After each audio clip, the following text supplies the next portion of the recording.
Everyone wants to be a genius, but what's funny, many geniuses end up in McDonald's. And many not so talented people are often the ones to rule the world.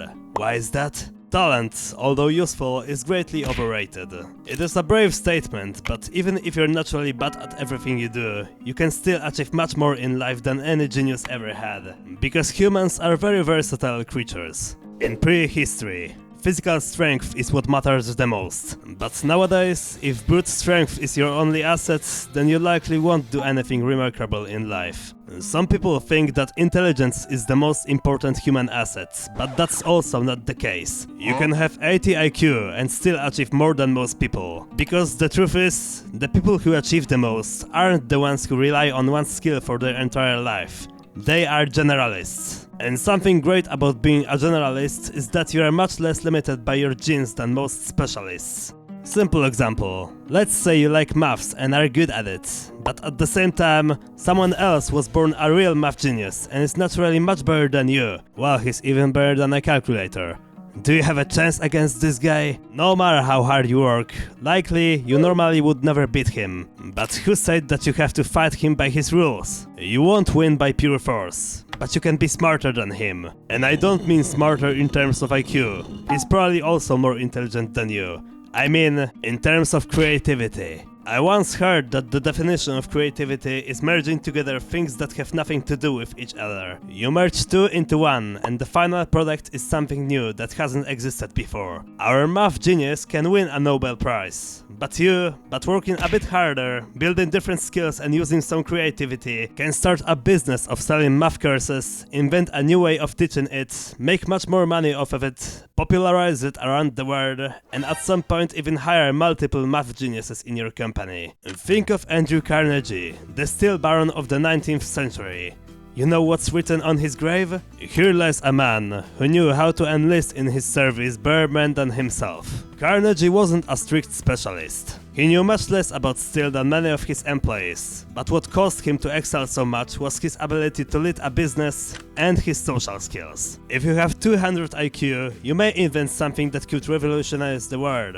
But guess what? You'll still achieve less than some guy who was dumber than you, but was more creative and had better marketing skills. You can only work hard, but in most cases, you won't be that genius. But you can work both hard and smart, and by that, you will outperform every genius. Be a renaissance man. Of course, it isn't that simple. To be a successful generalist, you first need to actually work harder than most people. By the previous example, math is probably your main area of focus.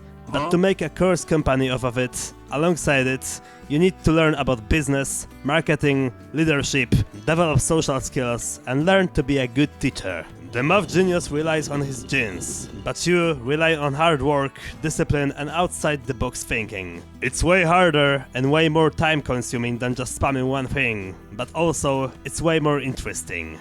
Obviously, it's not like I am a guru.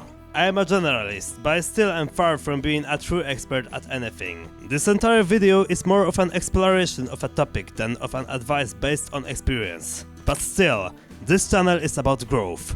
Both my growth and your growth. If you like the idea, don't be shy. Go and slash that subscribe button into a billion pieces. A like or comment would also be nice. Thanks. And also, even if you have no natural talents whatsoever, there still is no reason for you to feel bad about it. We don't know what is God's plan for you. I myself don't have many things I'm naturally good at.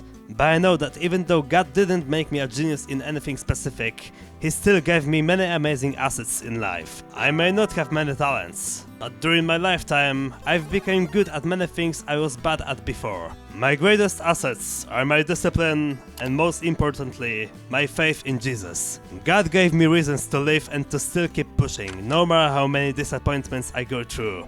He gave me a tough life, but through it, He made me strong. Everything I have is not from my own strength. It was given to me by God.